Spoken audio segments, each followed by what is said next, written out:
জিনিস আমরা তো আসলে ভয়ে ভয়ে কন্টিনিউ ভয় এই যে আসছি একটা কন্টিনিউ একটা মনের ভিতর ভয় থাকেই যে কি হয়। সনাতন ধর্মাবলম্বীদের সবথেকে বড় উৎসব বা মহোৎসব দুর্গাপূজা। দুর্গাপূজার আজ মহানবমী। আজ আমরা এসেছি ঢাকেশ্বরী মন্দিরে এবং এখানে আমরা জানবো এবছর দুর্গাপূজায় সাধারণ মানুষের প্রত্যাশা এবং কিভাবে তারা কাটালো। খুব ভালো লাগছে। ভাই আমার পূজায় কি কি করলে? পূজায় মজা করেছি। কি কি মজা করেছি বলো তো?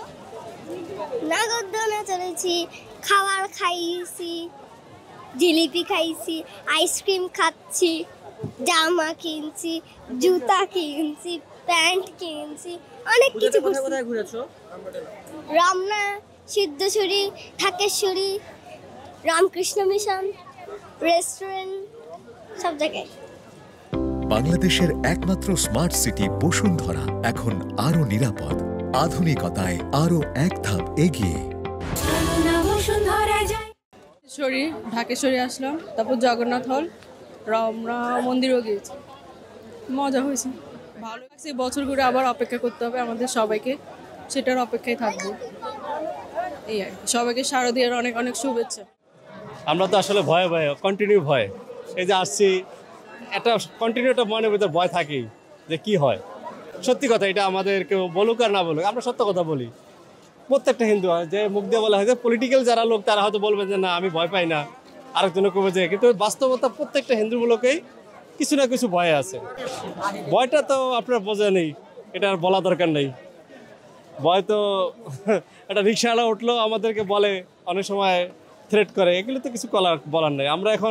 আমি একজন ইউনিভার্সিটি থেকে পাশ করা, মাস্টার্স চিটাং ইউনিভার্সিটি থেকে, তারপর আমি MBA করলাম। একটা মোডার্ন স্টুডেন্টসের ছাত্র হয়েও মানে অনেক সময় একটা অফিসিয়ালি একটা ভয়ের ভিতরে থাকি যেন আমরা মাইনরিটি, আমাদের কোনো সে নাই। এটি আপনাদের কাছে এই চ্যানেলের মধ্যে প্রার্থনা করি সবাই যেন সুন্দরভাবে আমরা থাকতে পারি। আমার কাছে তো এই বছর দুর্গাপূজা ভালোই লাগলো। আর আজকে হচ্ছে মহানবমী, তো নবমীর শুভেচ্ছা সবাইকে। আর এখানে আসলাম, ভালো লাগলো। যেহেতু আগামীকালকে মায়ের বিদায় বেলা, মায়ের কাছে প্রত্যাশা বলবো যে যার যত মনের বাসনা আছে সেগুলো পূরণ করতে, আর যেই দেশের যেই অবস্থা সেগুলো যেন শান্তভাবে সবকিছু সম্প্রদায় হয়, আর যেন এই শৃঙ্খল সবকিছু বজায় থাকে। তুলনায় এবছর ততটা ভালো যায় না, কারণ দেশে যাইতে পারি নাই। এখানেই হচ্ছে আত্মীয়স্বজনের সাথে দেখা হলো না, হলো না, এখন ঘুরতে পারলাম না, নিজেরা মতন ঘুরছি আর কি। আর মায়ের কাছে কি চাওয়া? মায়ের কাছে চাওয়া সামনে 3টার জন্য ভালো কাটে। প্রত্যেক বছরই যত দিন যাচ্ছে তত মনে করেন ভালো হয়, পর্যায়ে ক্রমে সবারই তো ভালোই হয়, সেরকম ভাবে আমাদেরও সবাই ভালো যাচ্ছে। এর সামনে বারের থেকে আরো ভালো আশা করবো।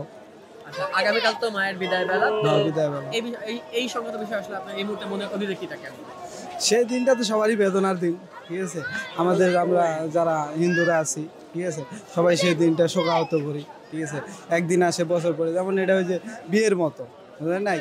হয় একদিন এই বাপের বাড়ি থেকে যখন মেয়েদের তুলে নিয়ে আসা হয় সেদিন কান্না হয়, আবার যখন মনে করুন হঠাৎ অনেক দিন পর বাপের বাড়ি যায় আবার ওইখান থেকে ফিরে আসা লাগে না, এরকম প্রত্যেকবারই মায়েও সেরকম ওনার বাপের বাড়ি আসে আবার চলে যায়, হয়তো 3টা দিন 4টা দিন থাকে আর চলে যায়। এখন এই দিনটা সবারই বেদনা। মিথ্যা শুনিনি ভাই, হৃদয়ের চেয়ে বড় কোনো মন্দির কাবা নাই। কবি নজরুলের এই কথার সার্থকতা, এই কবিতাটির সার্থকতা এই দুর্গাপূজাকে ঘিরেই উদযাপিত হয়ে থাকে। ধর্ম যার যার, উৎসব সবার, এই প্রতিপাদ্যকে সামনে নিয়ে সাধারণ মানুষ বা হিন্দু ধর্মাবলম্বী যারা তারা কিন্তু এবছর দুর্গাপূজা উদযাপন করেছেন এবং আমরা দেখেছি যে অন্য ধর্মের যারা তারাও কিন্তু কম বেশি তাদেরকে সাপোর্ট করেছেন। ঢাকেশ্বরী মন্দির এলাকা থেকে জহিরুল ইসলাম রাতুল, বাংলাদেশ 24, ঢাকা।